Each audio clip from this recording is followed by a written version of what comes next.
Today we're going to cover politics. I almost hate doing this, but here's what we're not going to do. I am not going to express any of my bias about any one particular candidate of the United States of America's 2016 presidential election. This is just going to be about politics, because some people struggle with it quite a bit. As I smoke this absolutely beautiful Herrera Esteli cigar. So politics is very interesting because it's sort of an apparition. It is sort of not real, but it is real. We sort of have to deal with it, and we sort of don't have to deal with it. We think we control it, but we actually don't. And unfortunately, we all split into two groups: those who attempt to follow politics every day of every year, and those that show up once every 4 years in America. Never paying attention to a senatorial race every 2 years, not much to the gubernatorial race, maybe every once in a while to an issue race, a ballot or something in your local area. But we're supposed to be there every day. We know that. And so some of us pretend to be political, and some of us say, I'm absolutely not political, I don't know anything about this, so I really try not to get involved. I dated someone once who actually did a fantastic job at this. Anything political came up, she just looked at me and she'd say, I'm not very good with these things. It's really hard for me to keep it all in my head and how the power structure is organized on the Hill, and then the foreign affairs with other countries. I can't really get my mind wrapped around how one country talks to another. I generally know there's a conservative and a liberal, but I just don't know how to keep it all in my head at once, so I don't pretend to know. And she would almost be apologetic, and honestly, I said to her, look, that is the most refreshing take on politics from anyone I've ever heard, that you simply know what you don't know, and therefore I won't try to approach you with any conversation. If you ever do want to know something about something, I can give you sort of an overview to the best of my ability, but I'm kind of like you, try to hold it all together. But they're always messing with the power structure and how it works. So even though you might know 1 year, 1 decade later, they've created super PACs, which consolidate power to the few. It's always that way, right? Always consolidate it with the few. But I wanted to make a show because I'm watching Facebook create divide on a huge level. I've utterly fallen for it myself. And in some cases I'm allowing it to happen, in other cases I'm not allowing it to happen. I feel like there are some individuals, and what's interesting is, even what I'm saying is sort of messed up, but I feel like some individuals have the time and the intelligence to really get informed, and they don't. And so they hop on every 4 years, and they don't just get online and start talking about their differences. They get online and they start slinging, arrows at people. Like they're angry about the situation that life has presented them and what they believe to be their country politically. And they just want blood. And they really don't care where they get it. So where I see someone utterly out of control, I'm way past the social worker that's trying to rehabilitate lost kids. If I knew a kid face to face, I could do that, but online, I wouldn't dare try. But the goal of this show is going to be to kind of pull back from the specifics, pull back from any one chain of hatred, a Trump person not liking a Bernie person not like a Trump person. Nobody likes Hillary, so we'll just leave her out of the game. I don't think anyone likes Ted Cruz for real, or the, Koresh. It's just really between those three, or really between Bernie and, I think, Trump. Although they're going to make it, try to feel like it's got some Hillary element in there. Again, I can't find anyone who likes Hillary. I can't find a single person who admits to voting for this woman. But she's supposedly, sweeping the polls because the establishment perception within their own mind is that that's the way it should be. But let's pull back from those individual candidates and let's really not talk about them specifically. I might end up saying something that's going to be about a specific candidate, and that's sort of who I'm talking about, but I don't want you to really get, offended or specifically in there. Here's the camp that we want to start from. This is our little club on this particular episode, okay? Our club is humanity. And, it's almost like Lost, right? Our little ship is, maybe it's Gilligan's Island. It's a little less acidic, right? A plane crash. Somebody's going to die. Our Gilligan's Island. We went off for a 3-hour tour, and now we're on this new island. And we found a few other people, and we all just got there. And so it's a bunch of us. We have to decide how to build a government to run our little island. And no one's ever heard about Trump. No one's ever heard about Hillary or Bernie or anybody else. For some reason, we all got bonked on the head as we came off the island. But we do simply know world history as it has been portrayed to us. Maybe up to 1900. Right? Take out all the last presidents there. Now, if you ever played the video game Civilization, what's utterly brilliant about that game, made by a guy named Sid Meier's, absolute genius, is that you get to understand the different forms of government. Although as a child, if you're like me, you started playing it as a child, you have no idea dystopian versus monarchy versus democrat or democracy, etc. And all the individual factors that build up into that tree of life. He's got just some brilliant things with this title. We have retired, I think, the majority of forms of government in this particular planet. So we just have a few that really survived this day and age. And what are the main ones? We have a democracy. We have communism. We have socialism. And I believe that monarchies still exist a couple places in weird areas, whether it be a warlord or a true lady of the lake monarch. We have socialistic, communistic countries, sort of hybrids. And that's the outer facade on a lot of the countries in this world.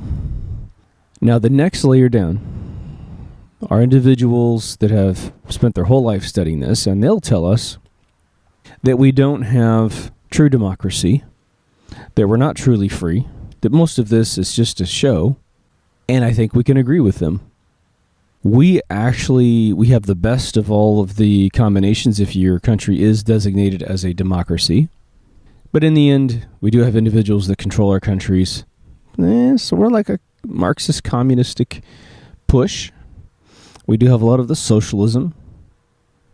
There's different organizations in the United States. Every government-sponsored program in the United States of America is a socialist program. It can't be anything other than that, because that's what socialism is. So when you surrender a sector of power over to your government and hope that they have the wherewithal to hire the best of the best to handle that particular area of life to the best of their ability, or to the best of our ability as humans, right? Truth of the matter is, we know what those organizations look like when we go inside, and so some of us worry. Now, what's interesting to me is if you take the whole planet and you say, we're going to overlay on top of this map of the world vectors of desire. Meaning a vector is a path, a direction. We're going to overlay on this map the desires of individuals. And let me just give you some examples. I would draw an arrow from Mexico into the United States of America. And that vector is migration, jobs, freedom, sovereignty, ownership of property. And then I draw vectors from China, from India, all into the United States of America.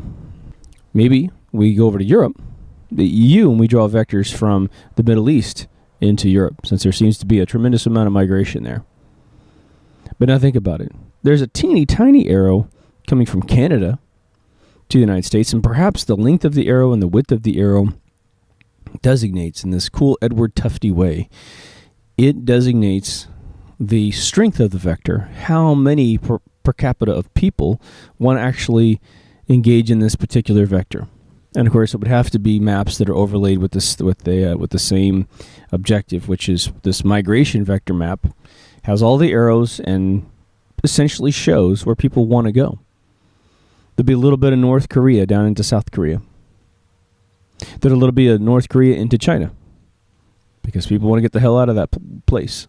Some of them. For me, the migration overlay is the first sign of what is working in the world and what is not working in the world. Now, let's say we overlay another metric on top of the migration, which is essentially the cause of the migration. We ask people who are in any one of the migration statistics, we say, why are you migrating here? Like I said, some people want jobs.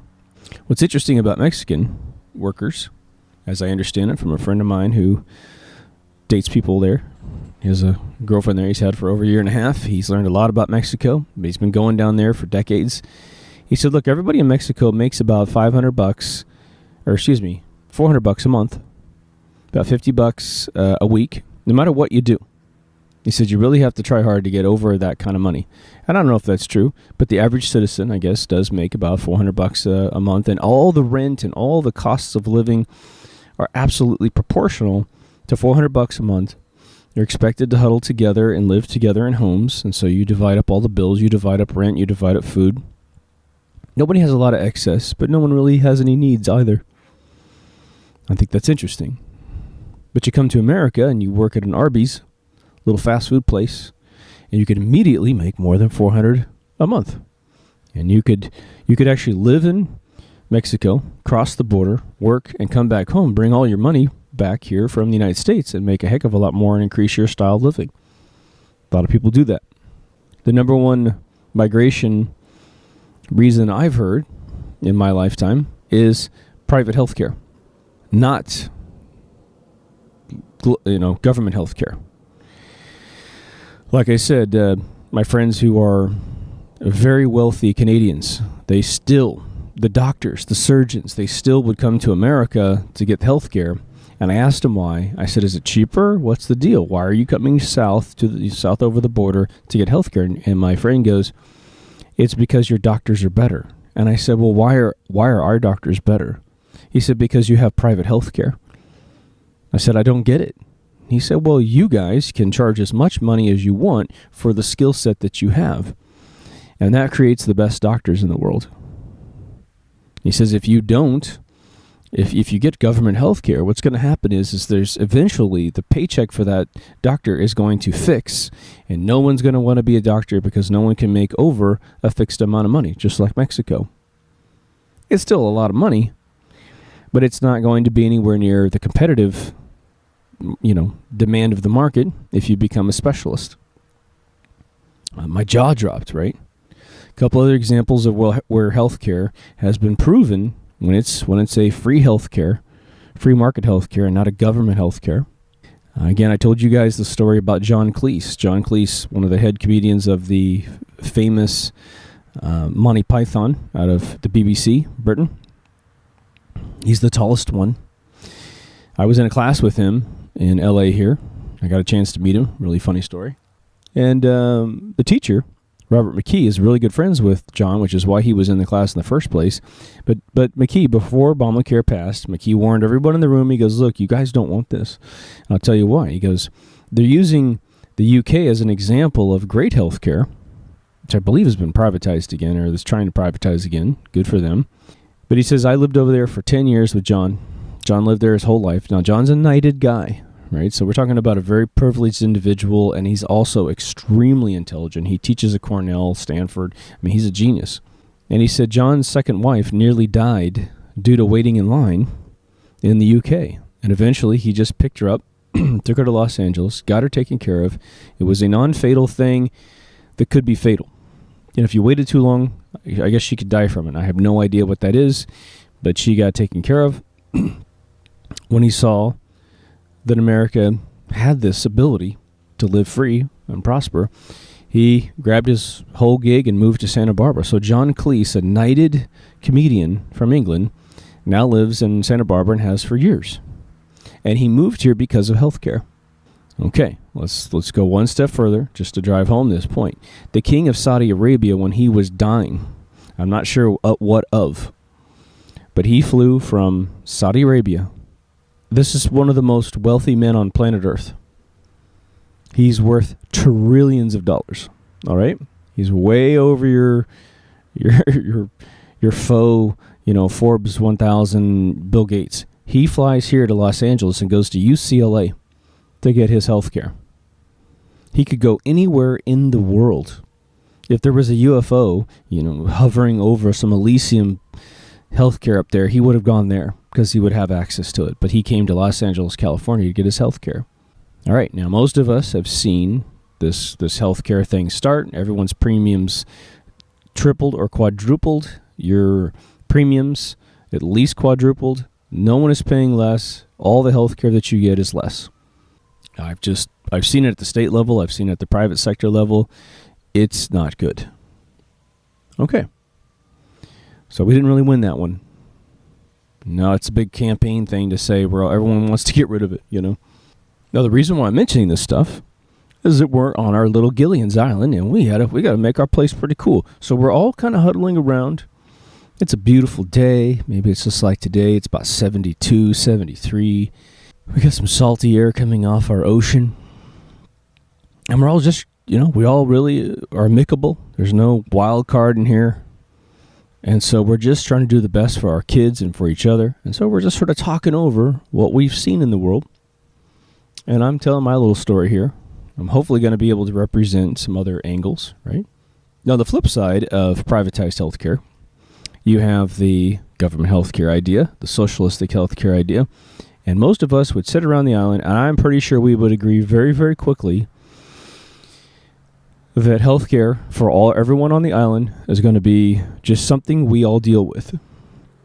We just simply say, if you get hurt, we're all going to pitch in together to create an antibiotic out of salve, out of honey, whatever we have access to, and we're going to heal people. And anyone who's a botanist and knows the healing properties of plants is going to go out and search the entire island for different species. As a matter of fact, we're probably just going to send out teams to grab different leaves of everything, bring it all back, try to remember where we grabbed it. We're going to synthesize it all together and figure out what we can do healing-wise with what we have.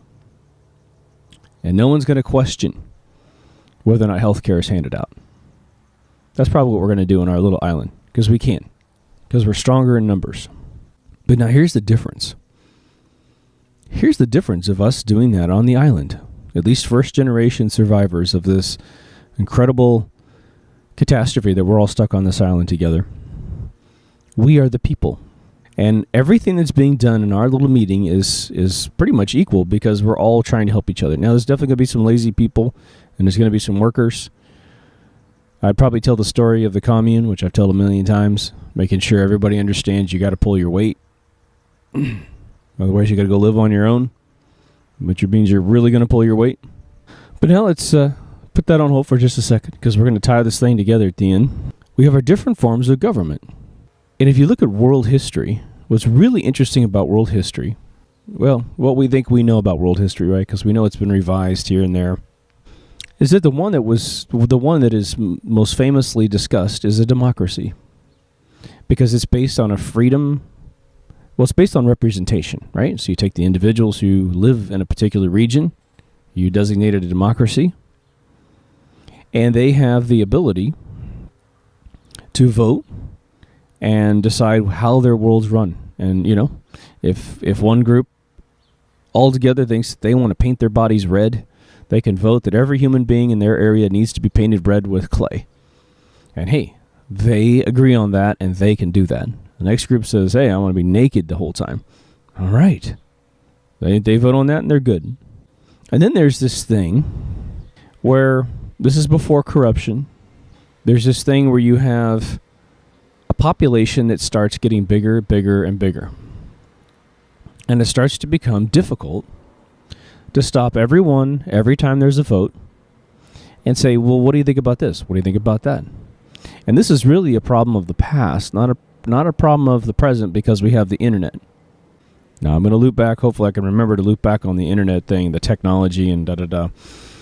But the biggest problem was getting an individual informed about what their choice really is, what it means to go A and what it means to go B, and to make that choice. Perhaps there's a C through Z. So what they ended up doing was saying, well, what we're going to do is out of your region of people, we're going to pick an individual. You're going to pick it with your individual votes in that local region. We're going to pick that individual. Hopefully that individual proves beyond the shadow of a doubt that they are as educated as anyone can be about the issues, about the needs of your area.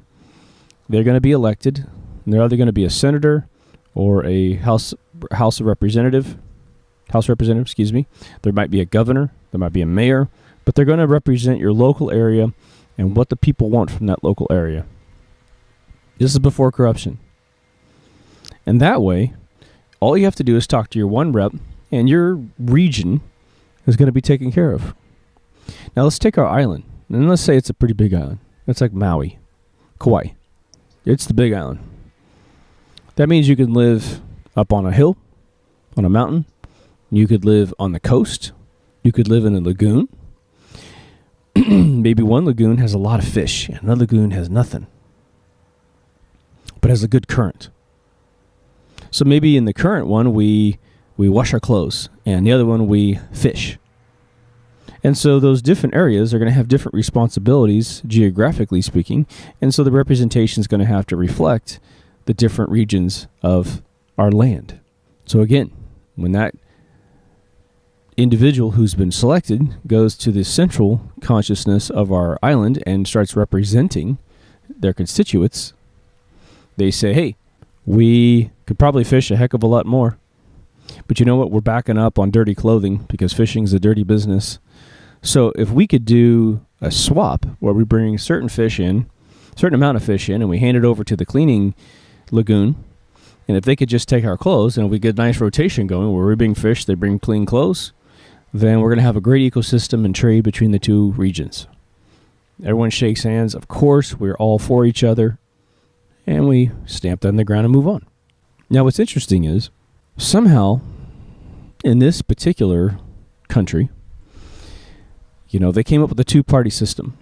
That might have been the biggest flaw in the representation model of the United States, which is to say, there has to be two parties. There always has to be this liberal party and this conservative party. And that sort of set America off as a party, as a country that's set in motion by a divide. But it's taught in schools like it's the greatest thing on planet Earth. But let's look at the internet right now. The political atmosphere are people who have found a way to align to one or the other. And there's no real consciousness to say that your obligation from the left or the right is to represent the people. But they all claim to be representing the people. When the well-being of man, is heavily contested with paradigms. Well, I think it should be free market. Well, I think it should be socialism. One of them we've tried. One of them we've tried in different places on Earth. And so if we ever started our little island, but we said that there's really only one party. There's only really one race. And that's the human race. It's us. We are to be one, and we are to represent the individual areas and the individual needs of the people. There really is no other party. The beach people need beach things, probably from the inland, and the inland people could use some things from the coastal region. But the objective is the individual needs of the individuals, which is sort of like the state power versus the federal power. Different states need different things. When I was from Kansas, when I lived in Kansas as a kid, we were all agricultural needs. We could grow enough wheat in Kansas to feed everyone in America, non-GMO.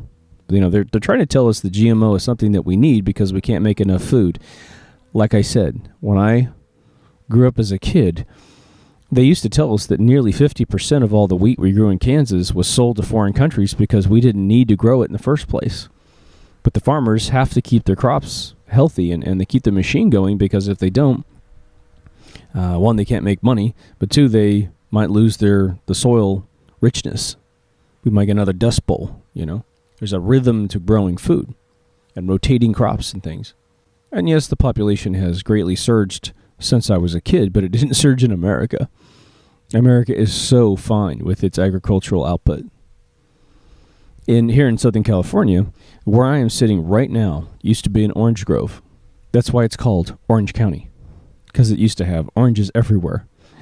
There was one family that literally lives just a few miles from here. There's actually a farm and some crappie land that's hidden from the public, but when you look at it from Google Earth or Google Maps, you can see it.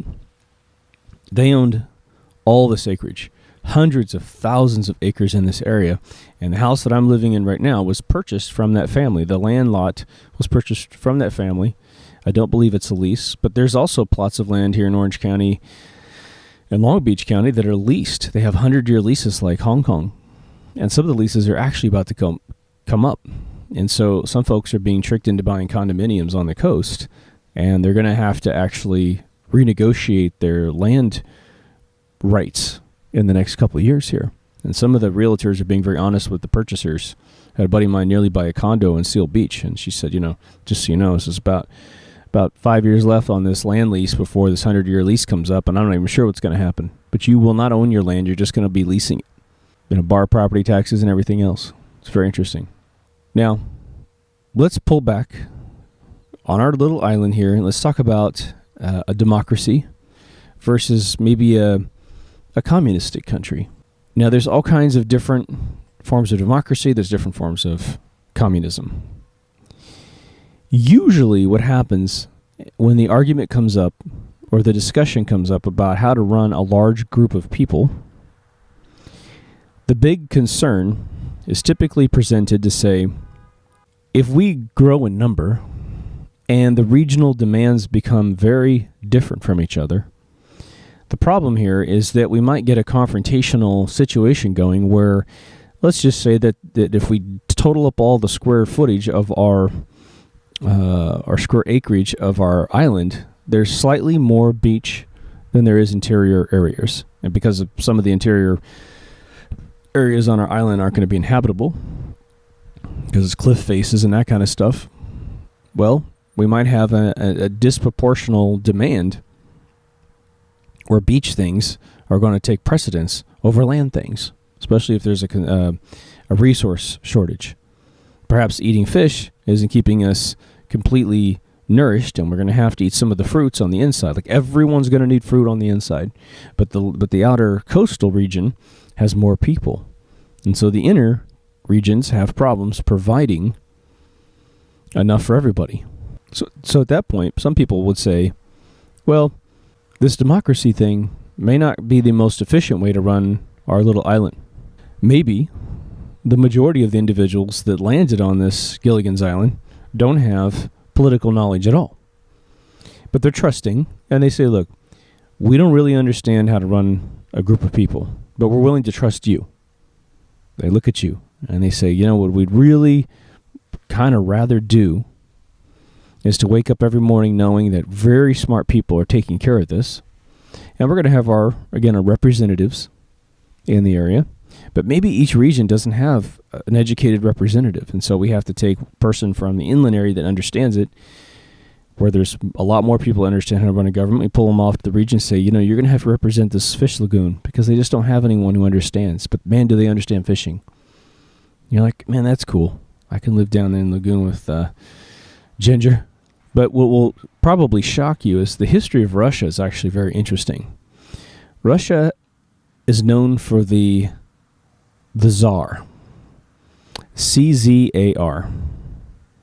Well, we have czars in America now, and it's just like little authoritarians, people that know how something works.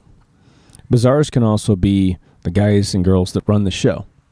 And as I've had it told to me, the Russians have typically always demanded or requested a czar from Europe before they got on their feet in this last 150 years, a czar from Europe to come over and run their country. They preferred that. They were, look, we need an expert. We need an expert czar.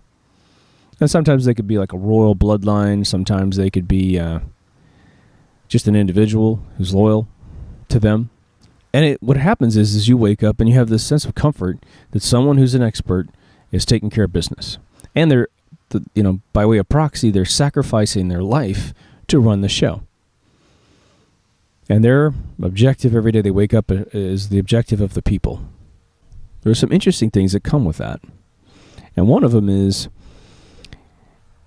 there'll be cultural people on our island that understand that we need a cultural pride to sort of glue us all together. We need something that is kind of our name of our people. We need to name this island.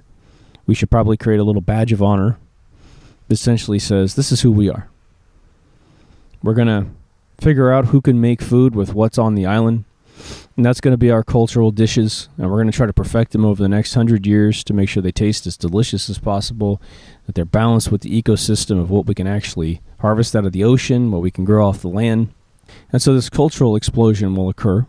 And everybody wants to believe, that they're proud, that they are a proud civilization, that their genetics, regardless if they were thrown together by a shipwreck or if they just indigenously grew up there and they kind of just gained consciousness to go, oh my gosh, we're Aborigines. We live in all of Australia. There are no white people here. We want to gain some methodologies for medicine, for science, for education, for art. We want art to bring us together until we can hive mind our understanding of consciousness, right? If someone writes a poem and everyone reads it, and it just has to do with what it's like to be on this island, and everyone reads it and they go, oh, that's the most beautiful story I've ever heard in my life, and it really reflects what we're doing on our island. That's the value of art, which is why America is sort of dissolving into nothing, because our art is being turned off. There is no culture in a lot of the stuff that's for sale right now. So one of the things that will happen, and it happens in every single country. I mean, you could be in Cambodia, for God's sakes, during the most famine-stricken 100 years, and this still occurs. And that is the national pride of the individuals. And it doesn't matter if there's some corrupt influence coming in. This just happens naturally. And what happens is that we will eventually build some facility where those in charge of our country can exhibition the greatest that our country has to offer. And what am I talking about? Well, we're going to build our little White House. Whatever we can build, we will build the best hut ever so that we have representation that is sort of the best of what we can put together, right? And we are going to want to, and this is where it starts. This is just a natural, organic thing. We will probably create some ceremonial garb built out of the best, clothing that we can build out of whatever we have on this island. If someone is digging around in the island and finds a gold, vein, we'll probably extract out all the gold, and we'll probably use a little bit of it to exhibition our craft, our wealth, and the fact that we want our children to wake up every morning when they're born, as we start to multiply, and feel secure with their environment and feel proud of who they are. And so we will continually increase, but we're probably going to start from the command structure down to us. It just simply always happens like that. Now, let's think about the organic growth of how the education would go at that point. We appoint someone as czar. We just simply find those loving, peaceful soul. This individual prioritizes the people over everyone else, over their own lives, and they really sacrifice. Male, female, doesn't matter.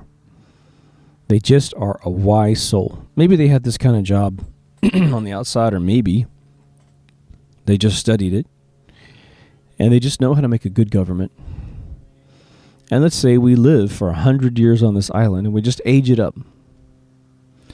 And for 100 years, which is nothing in time, it's pretty damn amazing. We all get along. Anybody gets hurt, we fix them up. We don't really have any fatalities due to accidents. We definitely don't have any war. Our culture explodes. People figure out how to create a language based on all of our amalgamated languages that we have when we got there. We create some instruments, so we sing songs. We paint on our cave walls because we know how to do that. And we use clay, or we etch, or we relief, carve it out of stone. And we pretty much gain control over our world. But we also know something else occurs. We know that the fish lagoon people are going to raise their children to understand how to fish, because that's the responsibility of the fish lagoon people. Perhaps the other lagoon that's used for cleansing clothing and that sort of thing, they get their kids raised in that, and all the different regions raise their kids to know how to do what they do. But the Tsar family feels a very heavy responsibility to teach the upper intellectual side of things, the representation algorithms of society, and they start to raise their kids how to understand how to run the island. And to the best of their ability, they try to raise their kids to be humble, to respect the people and understand that you are just one of many. You're no better or worse than the individuals that live on this island. But then there's that one generation that goes south. That one kid that doesn't really want to be a czar kid. He's just born exhausted. He's born maybe just inquisitive. Maybe that kid just wants to get in a boat because someone figured out how to make a boat.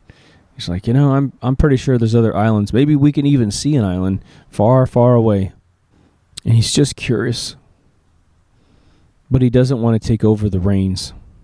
And while he's young, his family says, that's fine. You don't need to run the place right now. Your father's and mother's extremely healthy, and they're going to continue running. So go ahead, do your exploring. And he gets a big boat together and gets some of his buddies together. And because they have lots of resources, being at the center of the consciousness of this island, they get in that boat and they sail over to the other island. And what do they discover? There have been more boat crashes over there. And they notice, just from looking at them, that they're not as together as the island that they came from.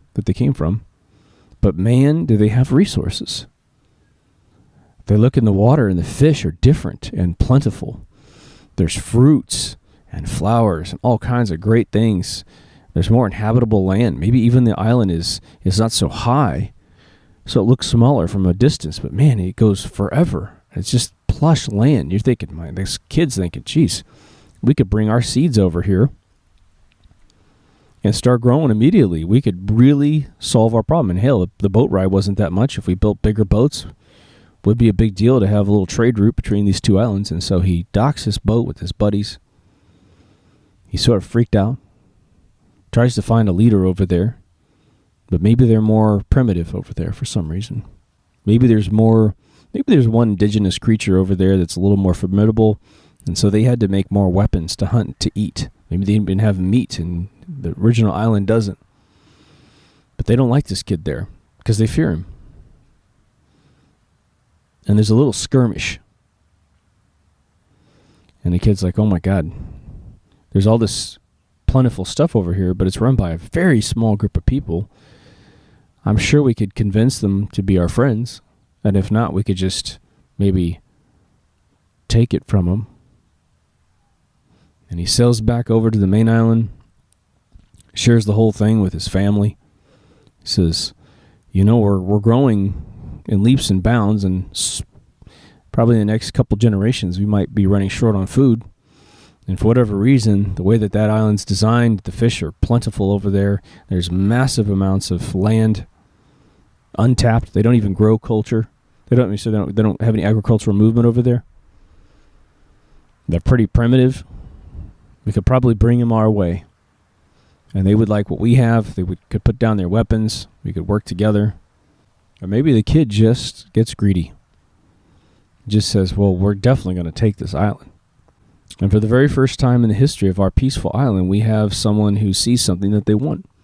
Maybe they believe it's an imperative. Maybe they believe it's a good thing for the people. And they put together a huge delegate, they build a bunch of boats, and they go over to this other island, and they just simply cannot communicate with these individuals. The language barrier is just impossible to get through. They don't want to talk. They just want to fight. They're terrified of having what they have taken away from them. Maybe they had a bunch of boats that landed and was just nothing but a huge confrontation. Maybe just two enemy factions happened to land on the same island. Maybe there was Arabs on one side and Europeans on the other side, and there just was an infidel battle. And it left a lot of psychological scars, reduced the population by a ton. So everyone's armed, but they just don't have it together like the main island, right? Like our main island. And then there's that decision to survive. And I haven't seen Lost, so I apologize if I'm recreating anything that Lost did, because I've never seen it. But at that point, our peaceful island has to make a decision. Do we go through sort of the Walking Dead moment where we have a beautiful society that's balanced and plentiful? You can just go down to the drugstore, the grocery store, get what you need to eat, and we go to a post-apocalyptic world where after all the canned food is consumed, we really need to figure out how to grow food again, how to find an animal that's not corrupted, and get the cow to make milk and maybe multiply enough that we can slaughter a couple every once in a while to eat some meat. And we go over to that other island and we simply make the decision, maybe covertly so, that only a few folks are going to know the truth about what happens. We secretly create weapons because our kid who went over there saw what a spear looked like. He said, man, there was like a pole with a rock on the end, and it seemed to, they threw one out of, so we even lost one of our guys. He got stabbed in the heart, and I didn't realize it, but if you puncture the body, you can do this intentionally. And so we practice, we create a little hit squad. We go over there, and we're still trying to be peaceful. We're not trying to be bad. But we do what we got to do, and we create a little plot of land that's ours. And there's plenty of land for them, so they just simply move out of that region. We start telling our folks, hey, we got this new land over there. Remember that little bump in the water over there? That's a new island over there, and it's massive. It's not that tall, but it stretches out for miles. And we're going to go there. And a lot of the tension that might have built up on our island for a couple hundred years, whatever, everyone starts to see relief. And so they're on board. And just like Kamehameha, who united all the Polynesian islands known as Hawaii, that's what happens. And a leader, that kid, facilitates and plans maybe over the next 5 to 10 years the takeover of that island, tries to be as peaceful as possible. We take it over, and now that kid becomes revered because he added another 500 years on the life of our people by taking over that island. Some of the, maybe a lot of the people, the indigenous people to that island, the shipwreck people, hell, maybe they're indigenous, who knows? They get killed off because they simply can't make peace. They're so scared they can't figure out a way to communicate. But now that individual is raised up in the consciousness of the rest of the island that he is a visionary, he's very smart, and now he has a little tiny army. And he realizes, well, we took over that island, and someone might actually come to our island, our other island, the peaceful one, the startup island, and they may try to take us over as well. Hell, maybe there's even visual evidence that there's more islands, and man, they might all be violent, so we have to sort of raise some defensive shield. We have to train our men to be able to hold spears and whatever other weapons we can come up with, slings, arrows, whatever. And now we've sort of turned into a weird copy of what we left. The peaceful, euphoric world is now different. The mind of man has now seen death, or man-on-man death occurred. Maybe we would go back into peace. And going back into peace, unfortunately, might create boredom for those who run the islands plural. Maybe a guy falls in love with a girl, and she doesn't like him, but he's a czar. He's at the top. And he realizes that he's seen war. He's taken over islands, taken over regions of islands. He was able to force people to do what he wanted to do. Not because he wanted to, but because that's what needed to happen. But his sexual desires are so intense, he turns into the little El Guapo, and he takes someone for the first time. He forces someone to do something they don't want to do. Now, I'm sure this would have happened before the Tsar, but maybe without an army, without a weapon, it'd be a lot harder to do this because everyone's watching everyone. In a little small town like I came from, I try to tell people this, one of the only drawbacks, and it's sort of a tongue-in-cheek drawback, is that when you drive down the street in a town of just 10,000 people, which sounds like a lot of people. Again, I think a person in a small town knows a hell of a lot more people than a person in a major city. Like I'll just tell you, when I graduated high school, there was 125 kids in my class. When I looked at the sheet of all 125 names, I knew all but 5. I had an experience with all 120 out of 125 people. And when you drive down the street in a little town, you have to wave to everyone. Because if you don't, you might be considered a jerk. And so people just drive by. And we don't completely know everyone in the town, but we wave anyway. And if you don't, you could be, the next time you pass that one individual, they don't wave. It's usually got your hand on your steering wheel and you just go, hey, what's up? Hey, what's up? And you just have to do this the whole time. It's weird, but it's actually the truth. And I think it's endearing and it's great. But I'll tell you what, if you were to steal something in my hometown, everyone knows. And that family gets a little scarlet letter on the whole last name. Unless the father and the mother discipline the child in front of the town, that family gets a bad name. If the family does discipline the child properly and really show that we don't, our family name, our surname does not allow this crap to happen, which I would always recommend you protect your surname. It's what you are. Well, you could have a bad generation behind you and you can rebirth your surname in front of you. Right there, right then and there. But that dynamic is very interesting when it comes to politics and running a country. Because it is the very fabric of consciousness within a country, within a group of people. And politics is, it's merely the mechanics on top of a society, which is why I'm giving you this island analogy. But once a population reaches a certain level, and it doesn't take much, as you can probably imagine, you get people who are powerful. If someone gets into politics, and back in the old days, a family would get into politics and stay for their entire lifetime. And their demand on the people is to say, look, I'm giving up all of my prospects in life, my private prospects of doing something in the private sector. I'm going to serve you. So for that, I would like to have a nice home, because I'm not allowed to get my own money. I have to live off of your donations. I'd like to have a nice home. Plus, we need to have a nice facility that represents our country. So you're going to build a really nice place where I'm going to spend most of my time. And I'd just like to have nice things because I am sacrificing everything. And most countries, in fact, I think every single country, even a African tribe does this for their chief. The guy gets a better hut. He gets better clothing. He has access to gold items. He gets the best food. He probably eats first and everyone else eats second. You develop protocols and culture to take in foreigners. But there's certain things that you do and don't do eventually around these people. Why am I talking about this? I'm mentioning this island thing because I believe that's how we got royalty in this world. When you're at a coveted privileged stage within a country, within a group of people, you also have access to most of the information that's most important. Anything going on in our island, if someone finds a motherlode of gold, for instance, or a motherlode of diamonds, or extra food or whatever, they're going to want to report it to the authorities in the island to say, we don't quite know what to do with all this shiny stuff.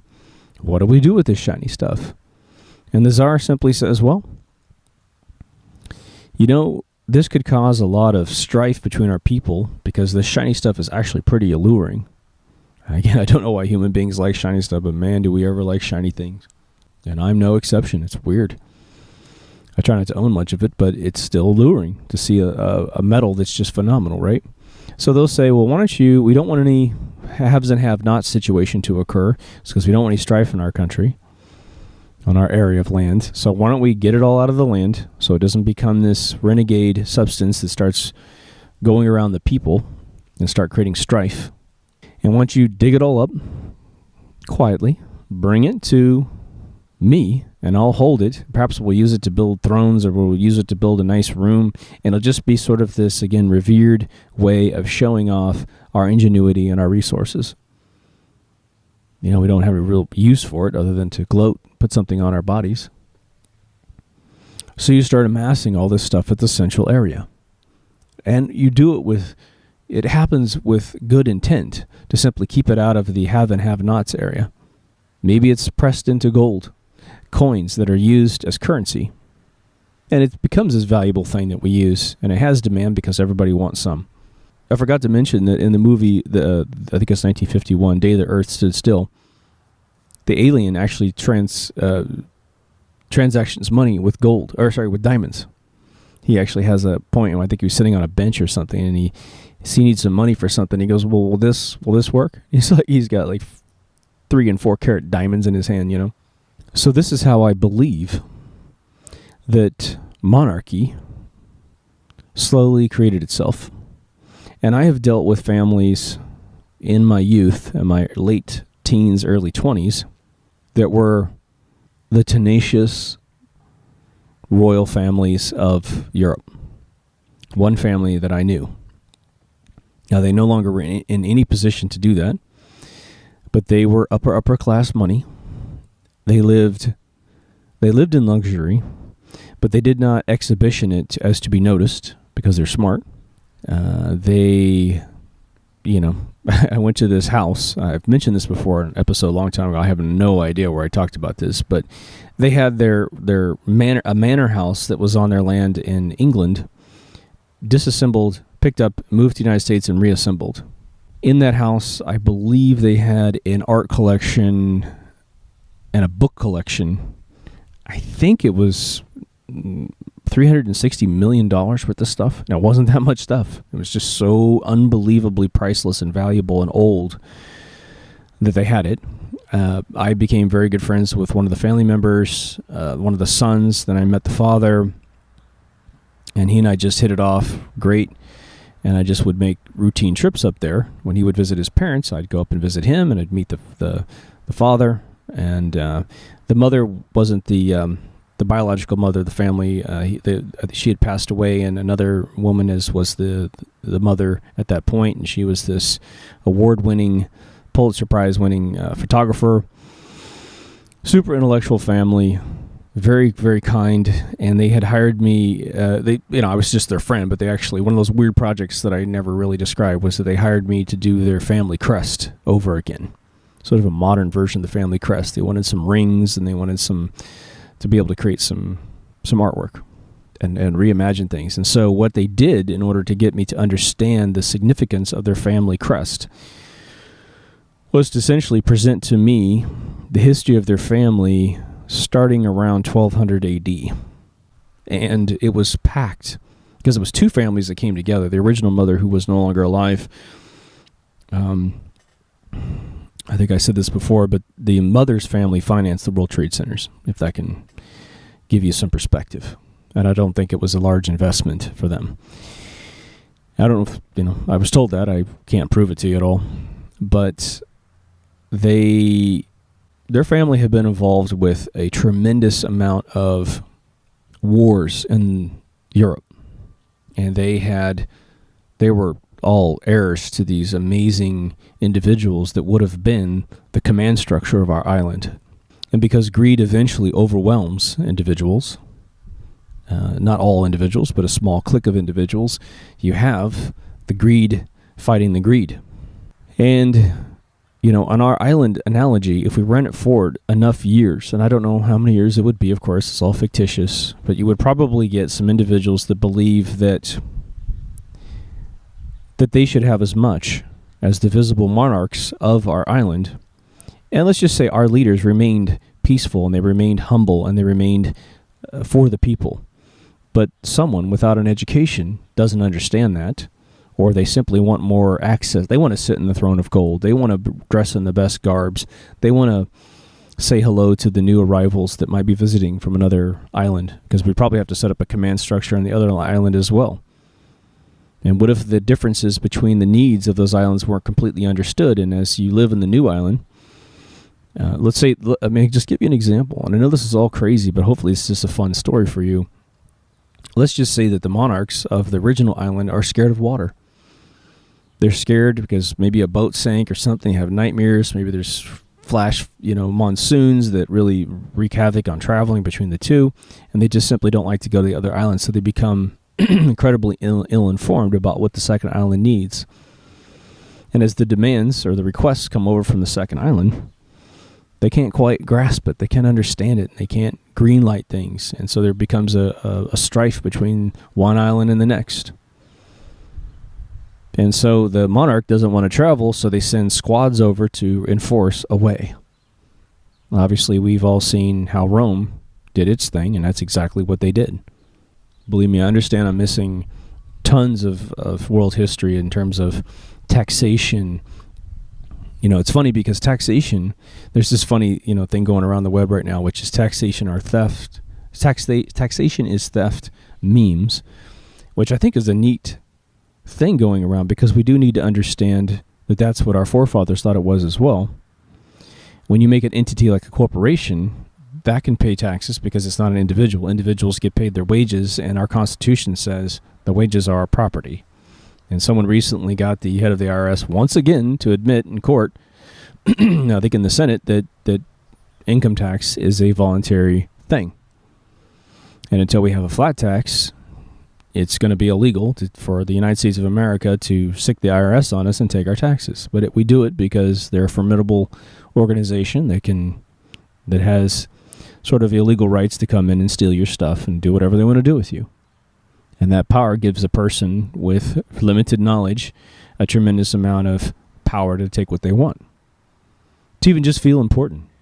Whatever. It's another problem we got to solve at a different point. Why am I giving you this island thing? If you made it this far, the reason why is I'm trying to show you that it's a very organic thing that occurs, and it always occurs. And so the experiment of America, and I just need to remind everyone, and this is not trying to gloat as an American, because I know we have some very devout, European listeners. The experiment of freedom, as far as the revised history portrays it to me and to most of us, is that America was the very first time in a very long time that man figured out a way to create a government that essentially disembodied and disemboweled the power system of the monarchy over the people. Instead of a particular family becoming royalty through either serendipitous circumstances like our island analogy, or through, like my friend's family history, through sheer war. And the worst thing about war is that, if you have a good faction of monarchs that care about their people and actually represent their people, and you have one that says, let them eat cake, and you realize that you have to fight. And what if the evil one is a little bit better at war than you are, because that's their intent, that's their genetic programming. For whatever reason, they know more about it, and you have to do some dirty tricks to win.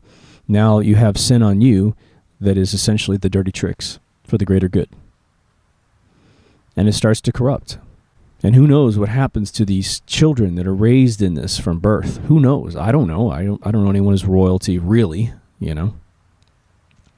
who runs a country. I just know people that have been extremely wealthy and have participated in such things in their past. But that, they don't reflect any of those psychological profiles. So I don't know. But when America became free, after we fought the 27-year American Revolution, obviously we started losing this very quickly in very subatomic ways financially. But when that experiment happened, Europe copied. And they said, you know what? Yeah, we don't want this either. If they can have freedom, we want freedom. And so, visibly, it transformed from a monarch-run Europe to a democracy-based Europe. And we all know that these families still have tremendous amounts of power. They've never had their balance sheets changed. They've never had their ownership of the world changed, right? The royal family of England, the Saxe-Gothberg family, which is all German and Jew. And we know that the Karazhan, we know that the Jewish line that they have might be Karazhan Jew. There's people say it differently. That's the way I was taught by a scholar. So I apologize if I'm saying that wrong. But regardless, they're not British. And that family owned a gigantic portion of the entire world, the inhabited world. It's not the majority by any stretch of all the land, but it was the stuff that the modern societies live in. They own the property of a lot of it. Because remember that the Navy of Britain became amazing. They were the first superpower in the water. But now, a couple hundred years later, the experiment of America is sort of at a pivotal point where we are about to go backwards, potentially. America has sort of turned into this Wild West. I think the world's pretty Wild West at the top levels. And what I mean by that is that there's still individuals in powerful places all over the planet, and they serve themselves. They get a lot of money, and they find that there's a lot of freedom in that money. And what I think is very interesting is that the most powerful people in terms of income that can support political candidates all over the world, they somehow have convinced themselves that they can create a form of government, be it socialistic or communistic, and they can remain in power.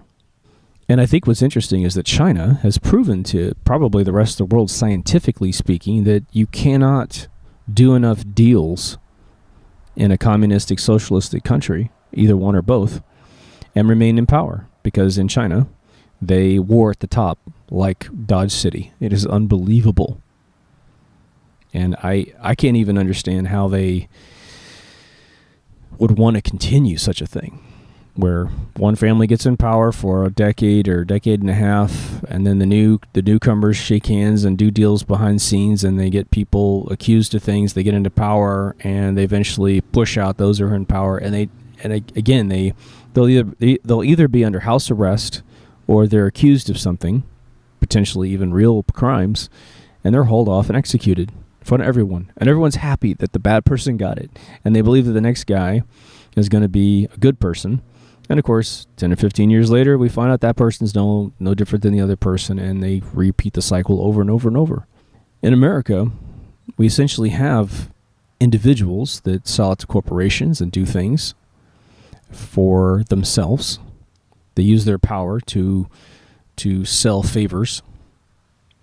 And, there's rumors about most of the presidents in the 20th century, using their privileged positions to extort money out of corporations that serve the government. I heard a story from a guy who did he was on the internet for a little while, and then his videos sort of diminished, but his father was a big meat packer, and he made provision meals for soldiers eventually, because he was, probably early 20th century, his family got into meat packing, and when World War II broke out, he got the contract from the government to provide meals to the soldiers. And eventually the checks from the government started to get really delayed.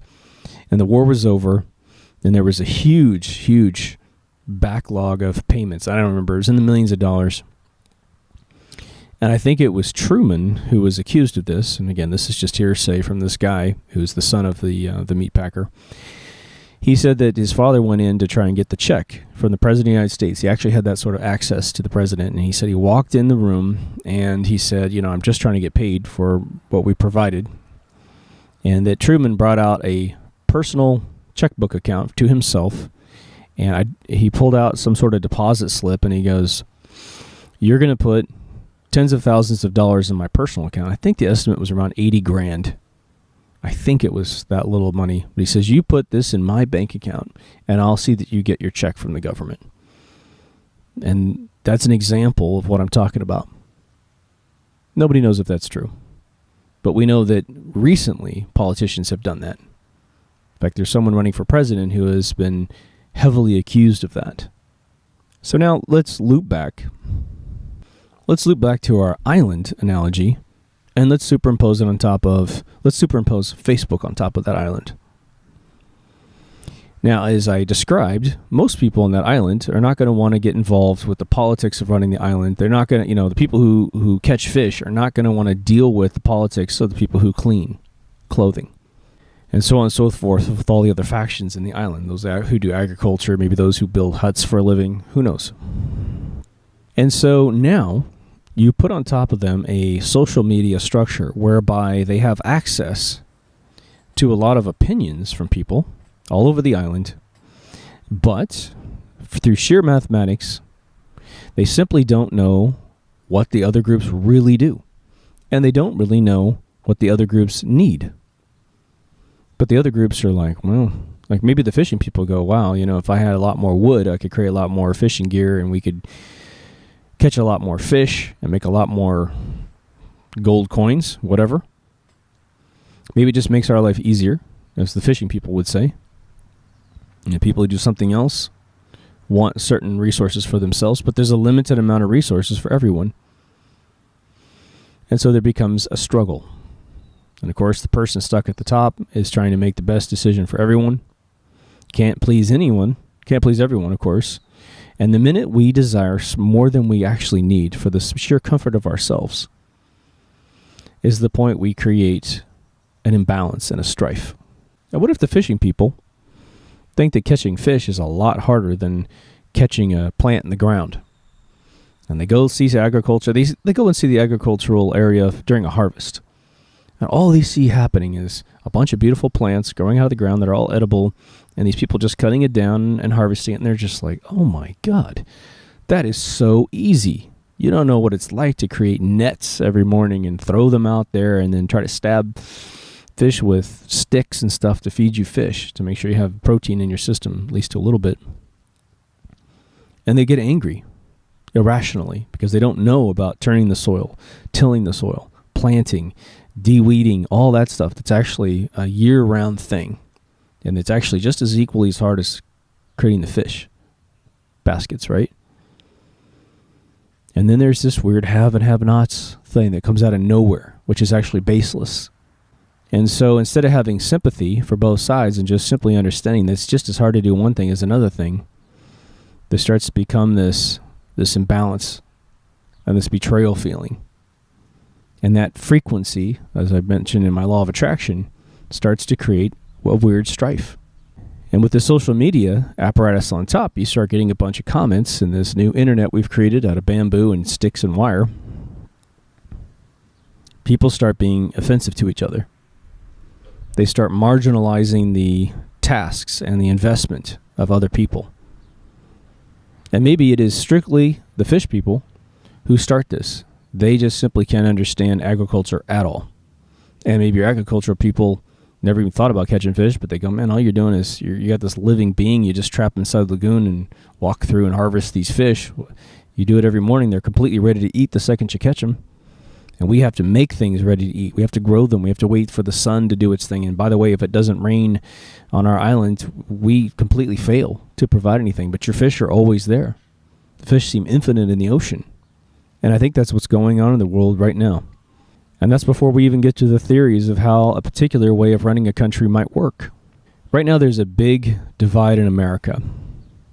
And it has to do with a free market, capitalism, against a socialistic government, whereby we supposedly are going to create a mechanism by which we can distribute the wealth of our country.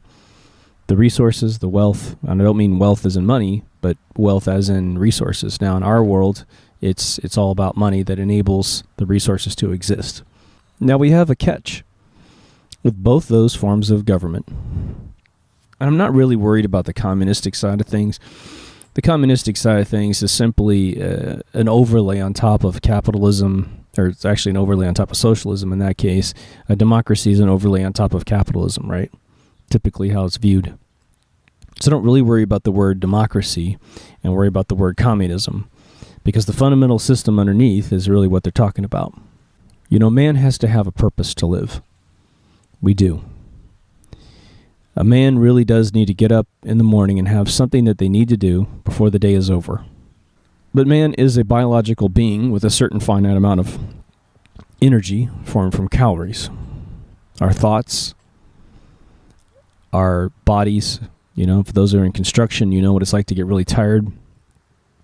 Consequently, when if you're ever learning something and you get really tired very quickly, I was recently studying some Arabic, and the book I was studying said, you know, if you get really tired learning this stuff, just know that that's perfectly normal, and that means you're actually learning. And if you don't get tired, that means you're not really learning. I thought, wow, that's a real simple way to put it. And why is it in some Arabic book of learning that language am I learning this for the very first time? It was never taught to me in school that, hey, you know, if you kids are in math class here and you guys get tired, especially after you've eaten lunch, just know that's normal and you're learning. It's good. It's never pitched that way. So we just sit there and deal with this fatigue and we don't think it's normal. We find it frustrating, and we find it an obstacle. Now, I think personally that man works too much. I think we go to school too much. I think we try to do too much in a particular day. And I think that's because those who don't have to do that much work, who are at the tippy top of this pyramid, they know they have this lap of luxury. I live in Orange County, which has a lot of affluent prime real estate billionaires. I mean, we have Balboa Island down there, which I think has 8 billionaires. Consequently, some of them really young, like under 35. And they're just quietly there. It's interesting. But let's look at the two hemispheres, and let's try to figure out why they don't work in their current forms. Your capitalistic people and free market people don't like socialism because they see a lot of lazy people, in their eyes, gravitate towards it. They also visit the DMV, and they realize how that can go really bad. And sometimes it can go okay. Actually, when I moved to California, the DMV was really atrocious, and now it's sort of a 50-50 experience. But we typically don't pay people that much in government jobs. Sometimes we pay them way too much, and they get protected by unions. Same thing happens in capitalism when you have a union worker who works for a particular company. But we have never really, since the 50s, I would say, we haven't really acknowledged the fact that a person gets older. And so there's a problem with when you get older, depending on how you manage your life, especially with the obesity in the world right now.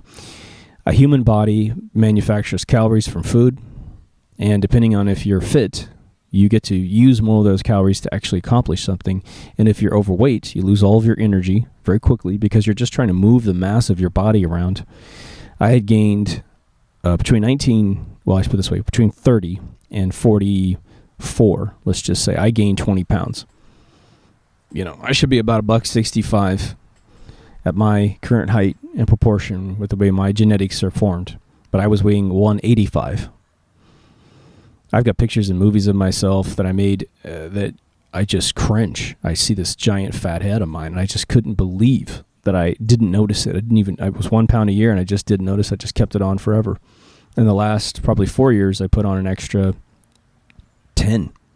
And when I gain that weight, I'm just saying this because it gets at the basis of government and the way we live our lives, because we, being obese, for instance, it made me fall asleep. Like I would sit in my sofa, and my chest was so heavy, and my body was so heavy, I would just fall asleep.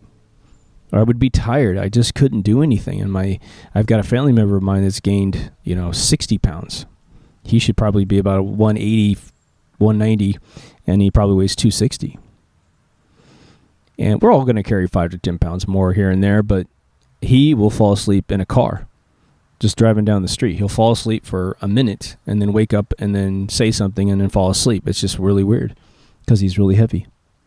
Why to mention that random thing? It's not a digression. It has to do with the fact that we need to build a society that has requirements that match the genetics of the human beings that make it up. I don't think anyone argues we all need to start being more fit. And that's why we have to get rid of the GMO foods. We have to get rid of everything that's bad for us. Stop eating all this fast food. Stop eating all this, like if you go into a 7-Eleven here in America, and if you're even remotely health conscious, you might be able to consume 1% or 2% of the items that they sell and not injure your body. There's a few organic things that they sell, but it's just a couple little protein shakes or whatever. And what's funny is they used to have some really cool organic protein shakes I used to drink for lunch, and they've since pulled them off the shelf. This was just a little too healthy for everyone, right? And they used to sell out very, very quickly because people, when they had the choice, they went for the organic. Well, now imagine a society of obese people, and you put them inside of a socialistic methodology. Well, it's not their fault. I mean, it's their fault they got heavy, but again, when the FDA and the CDC and all the major corporations that make food and the politicians that demonize organic food, claiming that we can't feed everyone if we don't go GMO, when they're fed this stuff and their health of the body goes down, there's all kinds of poisons that we eat too, artificial sweeteners and all this other stuff we always talk about. But when the calorie conversion is really bad, a socialistic country is actually a very dangerous thing, because we will have a society that can't help but be tired. And you'll see this in Hollywood and television, where the actors that are being cast come from this pool of individuals. And you'll have, typically, the obese person is cast simply to make the obese people of the world feel like it's you, man. This show's about you. And in the late 90s, you had just a ton of shows where you had this super obese guy who would be married to the super hot chick, because that was the arc that they wanted everyone in the demographic of society who was, trying to make either trying to make a buck because they just need to pull in the demographic, or maybe from a higher order of, we need to make sure this is normal to everyone, and it makes it okay. And then we have these plus size models that there's a plus size person who's just going to be bigger. They just are. They're bigger guys, they're bigger girls, and man, they're beautiful. These chicks that I've seen are just utterly gorgeous. Some people are meant to be a little larger because they have those genetics. Used to be, when I was a kid, they used to always blame the thyroid. And then finally someone said, well, about 4% of the people that claim that they have thyroid problems is really have thyroid problems. The rest of them are just obese, because that's what the food supply advertises and entices them with. And of course, we know that food provides a lot of euphoric feedback and creates comfort in the system. So again, I don't blame anybody for going there. I've been there. I've totally been there. So in a socialistic world, the obese people will be very tired and really sort of biologically incapable, in a lot of cases, of contributing to equal levels with those of us who are healthy. And we know that, I can tell you right now, looking at college universities, I would say 60-70% of every child that walks by me is obese. Really over any... not just a little bit heavy, but it takes a lot of eating to be overweight when you're 21 years old or 20 years old, because your metabolism is still very quick. And so if you eat more than your body can burn off, you're really consuming a lot. And of course, depression in a weird country can incubate that up. On a capitalistic side, you have the exact same problem. People who are really heavy are very tired. And this is not getting into the psychological aspect of being overweight and not really enjoying what you look like and being depressed, which is where you get a lot of the drugs, the designer drugs now, to try to fix it at the symptom instead of the cause. And it's interesting being in Orange County, because people in Orange County typically consider health a big deal. When I drive to the beach, I'm going to pass at least 10 people jogging. When I get to the beach, it's going to be hundreds of people jogging and doing their exercises and stuff. So it's a little bit tougher to completely understand here, but just going north one county, you get a lot of larger people. Going inland, you get a lot of larger people. It's just the law of the land. When it's 90 to 105 degrees inland, 60 miles, what are they supposed to do? They have to be in a gym that's air conditioned, which means you have to pay for it. You have to cut out that time in your life. So we have a challenge regardless of how we throw this country. But here's what I'll say. Politics. The free market capitalistic side of things has been corrupted by some very greedy people who don't want you to have what they have. And so we see this. We see that 1% idea of a lot of people that have, or a few people that have most of the money, and most of us don't have any. Now, when it really comes down to what we really need is what we need. We need what we need to be happy. We don't need trillions of dollars to be happy. We don't need billions of dollars to be happy. We just need enough money to be happy. And it's probably more than we make right now, so it's frustrating. And we look at the capitalistic system in America and we say, man, there's got to be a change here. We have to make a change, which is why some folks are voting for candidates that are preaching socialism. And I understand that.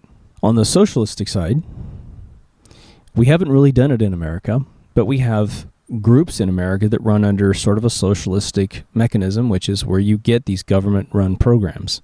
And in America, we almost have a unanimous failure every single time we hand over something to the government to run. Education, Common Core being a great example. They created an educational regiment where they took the dumbest kid in this country and said, that's the kid that needs to pass. They can't feel bad about themselves is the cover story. But I personally believe in the end, it makes sure that person is a slave to the system. They will end up working for the 1% no matter what. It's almost a guaranteed, because they can't break out and become self-employed because they never have the education to do it. And if they're obese, we have to acknowledge this, they don't have the calorie conversion algorithm in their body to accomplish what they want.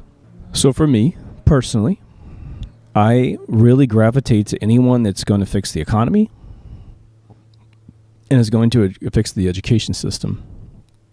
And right now, what's fascinating me is that from the socialistic side of things, we do have individuals saying we're going to pay for your college. And that appeals to everyone because we think, well, gosh, that's really the problem because we don't have enough educated people. My caution to you is if we don't get rid of the underlining quality of the education, you can go through this education system and have it paid for and come out with very little debt, if any. But you won't have a good education. And if you don't have a good education, the obesity in this world will probably continue to rob you of your true destiny. And that'll create more unhappiness. So socialistically speaking, I haven't heard a plan, and I just haven't heard it, okay, of anyone trying to address that particular issue, to increase the value of our education, not just the mechanism by which you pay for it. When it comes to the economy, I don't hear any candidates but one talking about the one thing that will help at least America, which is to say we are going to resolve this issue, or at least attempt to, of letting all of our jobs leave this country. I haven't heard another candidate, but there's only one candidate that's talking about this. And it would make me feel a lot better if those preaching socialism were to put on their platform, we're also going to encourage corporations through less tax breaks, if no tax breaks. If you take your company outside of America, and if you try to build a product outside of America and you try to bring it into America and undercut all of our local jobs, we're going to tariff that product such that it costs the same amount of money, not some egregious amount of money, but the same amount of money as it would cost to have built it in America, thus motivating us, them, the corporations, to build things in America. And I know that some of you might say, well, that's going to hurt these other countries. It's going to hurt India. It's going to hurt China. It's going to hurt Mexico. Well, we are the island, and we have to take care of number one. And it's not a sin to take care of number one. We're not here to sacrifice what we have worked so hard to create to make sure that other countries can take what we have. So you could potentially create a socialistic platform whereby we protect at least the inalienable responsibilities of this country. And I just don't hear it happening. I don't hear it talked about by anyone in the socialistic camp.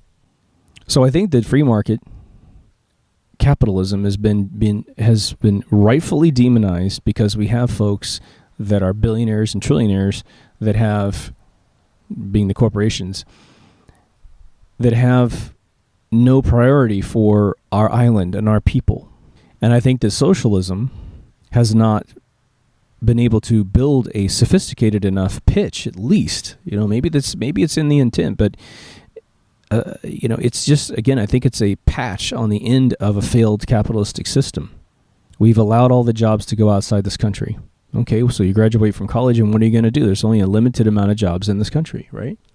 I don't hear any fix for that particular situation within a socialistic platform.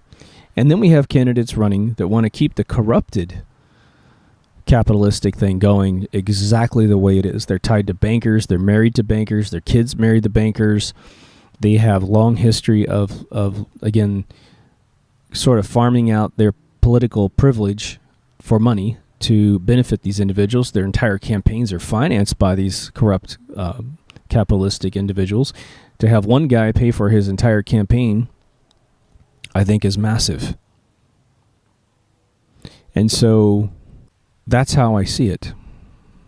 And that's the conundrum. That's the Pandora's box that we have to open and deal with. The paradoxical system that we've allowed to create itself, and again, it comes to a cause. We really have to care about the cause of all the problems and not just the symptoms. And I haven't found a way to rationalize in my brain, and maybe you guys have the answer, of how socialistic reconfigurations of the United States of America is going to fix any of this cause. We have to have jobs, and we have to have excellent education. We have to essentially say, all right, if there's a professor or a scientist or a business person I would really lean on people that have taken the knowledge into the real world and actually demonstrated that they have the true wisdom of the world, right? So wisdom is knowledge enacted, right?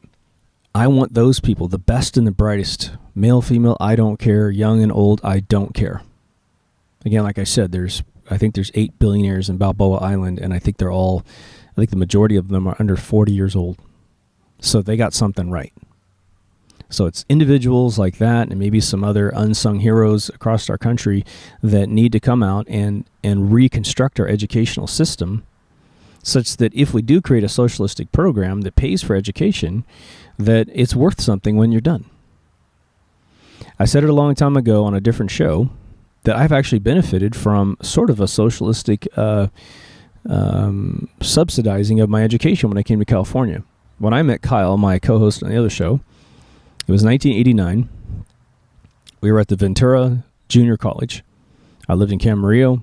I worked in Camarillo, and I went to school with Kyle at night. And he and I met in a creative writing class. And like I said, I could take as many credits as I wanted. And my bill in a junior college format was $50 every semester. So I could take 20 units for $50, or I could take 1 unit for $50. But that's all it cost, was $50. And you need to understand that my hometown has a junior college in the middle of Kansas. My residential discount per unit was $150 because my state did not pay for or subsidize any of my college. So a 3-credit class was nearly $500. I moved to California and I'm thinking, geez, we have incredible business people all over California. My education's got to be a little bit better. I don't know if that's actually true or not. But it was subsidized and I loved it. So I have a sympathy bone for those of you who have this idea that socialistic taxation out of the middle class, and it's only going to come from the middle class people. Don't think that these, if you think that the rich are going to get taxed in a socialistic situation, let me just refresh your memory a little bit here. When you're a business person, you create a corporation. And here's the difference of having a corporation to protect you and just taking your wages and having them taxed illegally. You make $100,000 as an individual. So you made $100,000. And maybe you can write off a few things in your local world. You did a move or something, but you get a little bit of tax break. You get your tax credit, which I think is now, I don't know, $5,500 or something like that. But you get, I guarantee you, $95,000 roughly of that $100,000 is going to be claimed as your income, your taxable income. And they're going to put you in a tax bracket and take a bunch of money away from you. And it's federal and state. But if you are a individual with at least an LLC, a limited liability corporation, there's 3 types of corporations in America. There's LLC, S, and C. You get to do one thing that everyone else doesn't get to do.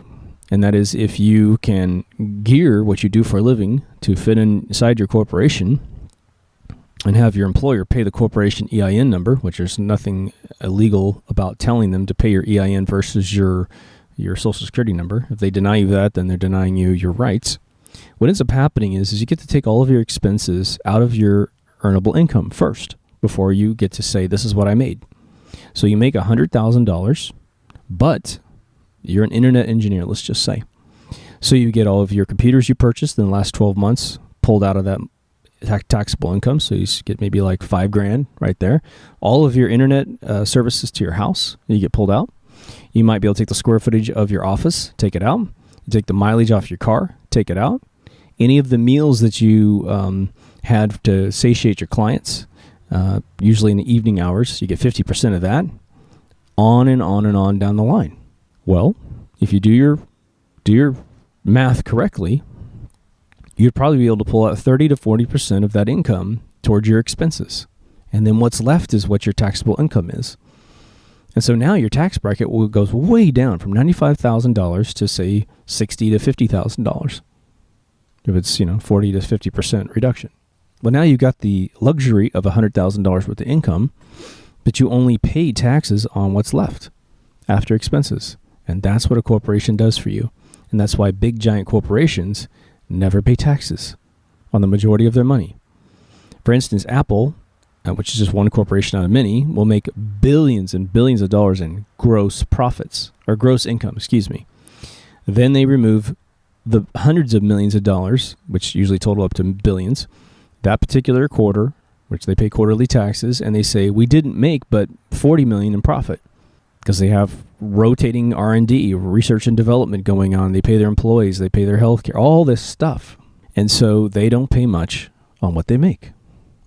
And that's why those of you who believe that someone giving you a socialistic plan with this tax chart, again, remember, the president doesn't go into the IRS and say this is what the tax rates are. That's a misnomer. I can't believe people actually believe that. But when they hand that in, they don't pay much. And that's why the war against the 1% will never, ever happen.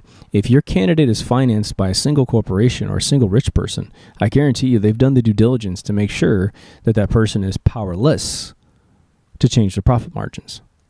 But when a candidate comes in having financed his own campaign and he says, I'm going to penalize that corporation for taking a job out of America, and I'm going to bring that job back into America, or I'm going to make it essentially profitless, there's no profit to the company itself, not even before they hide it in the books. They have to make a decision. Is it really useful to send it over to a foreign corporation where we got to have a lot of quality control, or foreign country, and they'll have a bunch of staff members over there to make sure quality control is there, and then we have these shipping costs, then we have this tariff that hits us. In the end, we're not making any money. We might as well just make it in the middle of America with American souls. I think that makes more sense. So, as we look at the Facebook feeds of all of our friends stomping their feet on either a socialistic platform or a capitalistic platform, or maybe even status quo, which I don't see a lot of status quo. Again, I don't see anyone supporting at least two of the four candidates that are out there, but they're gaining in the polls. They're gaining in the votes. I just don't even get it. But they're also heavily backed by major corporations that know that their profit margins aren't going to be touched. Politics is a very, very tough thing to get into. I think that the curse that we have in this country and around the world probably is that most people only pay attention every 4 years. And I think that most people aren't employers. They haven't dealt with this stuff intimately. And so the problem with that is they simply haven't thought it out like we've just talked about on this show. I gave you the huge analogy of the island to show you the organic growth of just pure humanity. And that's without getting into the tumultuous side of obesity, of essentially the health of all individuals going down. But what we really need to do is build a society that matches a healthy human being, and then we have to make sure that we are healthy human beings. I know that a lot of people think that there's socialistic programs that can force that, where you can't get health care if you get obese. We force people to eat well. Well, you might be able to pull that off, but that's going to be more of a draconian world. If we simply demonize if the agencies that supposedly tell us what's good for us and bad for us are dissolved and rebuilt under a totally different organization, and believe me, I understand that's an idealistic goal, then we could get a lot of these drugs off the streets that kill us, a lot of the food supply that's completely bad for us. They demonize cigarettes, which I'm not going to say you shouldn't, but then they greenlight a bunch of food products that are just as bad. In fact, they even work faster to make us sicker quicker. At least the person who smokes cigarettes probably has to go 30 years before they'll get lung cancer. But you eat an artificial sweetener and you could be gone in 10 years if you're allergic to it. Same thing with cigarettes, I guess, but it's an equal problem, and we don't acknowledge it as such. So, no, you feel me? I'm pretty sure you guys are done with this subject, but I hope this would be a valuable thing. I'm going to replace an episode with this episode. We're not even going to talk about it. I'm not even going to talk about that other episode. I think this is a much healthier way to analyze it without mentioning any particular candidates in general. I think you understand where I'm at. I think people all want the same thing. We want a good world. But I think we have a tremendous amount of causes to fix, and we're not doing that right now. And so, until we really look at the systemic problems and look at the paradigms of running a government that are actually the first time that the world's ever seen freedom, before we demonize those things, let's just make sure that those things haven't been corrupted, that we can't uncorrupt them. And because we're looking at an individual, we're looking at a campaign platform that is talking about drastic change to fix what might be. It's a drastic problem, but there are capitalistic ways of fixing capitalism, in my opinion. And I think there's at least one candidate that if he's not a shill, has a way of doing it. And if nothing else, forget that guy. We now understand that there are ways of solving the problem, very simple ways to solve the problem. At least get to the first level of healing. Triage us out of a death spiral. I'd rather try an evolutionary change that makes sense on paper, that gets to the systemic cause of what's going wrong with at least America, than to do a revolutionary paradigm shift of a system that has failed globally almost unanimously. And we see examples of it failing around us all the time. So if you haven't already, go to mkultraradio.com. That's the feeds for, if you're coming through audio podcast, there's a video on YouTube. If you're coming through YouTube and you want to listen to your car, there's a podcast of it. I really appreciate everyone hanging in there during this very tumultuous time in America. We're not trying to piss anyone off. I'm hoping that, I'm going to tell you a little story before we go. I always have that, but there's one more thing. We've had two things happen. One thing happened to me personally, which was very interesting. I play from time to time Words with Friends, and they have this community feature where you can find someone in your local community and just play them. And so the timetable's good. You're up at the same time, and you can play. And I've played this woman. I don't even know her, but I played her for probably a couple months. Everything's going great. And eventually she started chatting me on this thing because I got up really late one night. I was up really late, and she goes, "Are you getting up or going to sleep?" I said, "Of course I'm going to sleep." And so we started chatting back and forth for about a week. And eventually she started asking me why I'm up late and what I'm doing. And I said, "Well, I do the show, Deep Thoughts." And I said, she goes, "Oh, cool. Where can I find it?" And I gave her the URL. And I said, "Please don't blame me for my last video." And it was this video I'm going to replace about a particular candidate I endorse. And the second I told her who this person was that I was endorsing, it's her turn to play the next turn without a single piece of dialogue back. She resigns the game, and I'm thinking, well, it was her turn. Maybe she meant to swap tiles, and the resign button's right underneath that, and you have to confirm swapping or resigning. So I thought maybe she just accidentally resigned the game. This instant, I'm sitting right here in this chair when this happened. So I start up a new game with her, and I say, "Hey, did I lose you?" And she then resigns that game and blocks me. And then, so I'm sort of not surprised, but I'm totally surprised, because there seems to be this common denominator with the socialistic movement that's out there to utterly deny debate and deny discussion.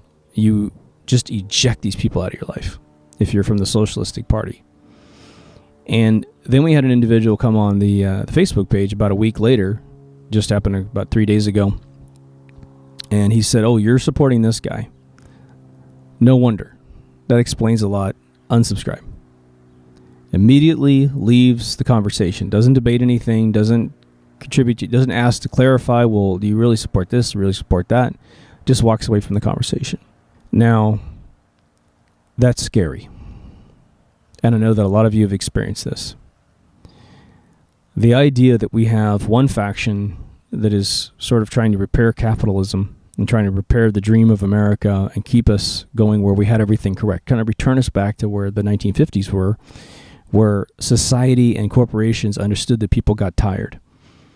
And they put together retirement packages, and you had pensions, and you worked 40 years for a company, and they took care of you afterwards, right? There's a Twilight Zone all about this, where a guy replaces all of his workers with robots, and eventually he loses his job, because that's where it ends up. But this idea that we don't have the tolerance to discuss the two possibilities is a little alarming. And what's concerning me is, socialism is a completely isolated concept by itself. It doesn't have a personality to itself. It's merely a mathematical model to run a particular group of people. And obviously it has its merits if it could actually work, if it actually could be perfect. But I think that Russia proved that Marxism and communism with a socialistic substrate, right, it didn't work. People got tired of that. Now Russia is an amazing capitalistic free market country. And they went through some tough times. They're still going through some tough times, but overall the people seem to find more purpose in that model because they can become individuals, have individual goals in life. So what is alarming me is that we don't seem to have a tolerant group of individuals in the socialistic realm. We have individuals that are scared straight. They're scared crazy. And they're running away from the debate. I don't know. I just feel like someone who has and I know I'm just talking about a couple individuals, and I'm sure most of you, or a lot of you at least, will not run away and you will engage the debate. But I think that if that's the quality of individual that's going to be the foundation of a socialistic change in America, then we're in big trouble. We're in huge trouble. Because we don't have individuals that are engaging reality. We have individuals that are essentially, I don't know, I can't give them the benefit of the doubt that they're informed about either side of the fence. They're just simply grabbing onto a movement, and they won't explore alternatives. They won't hear any dissent. They won't hear any alternative mechanisms. And that's scary. So if you're a part of the socialistic side of things, please engage in the debates. And hopefully this episode is valuable to you. I think that's all I'm going to say. If you made it this far, thanks for listening. As always, take care of yourself and somebody else in this capitalistic or socialistic world. And I'll see you in the next episode. Over now.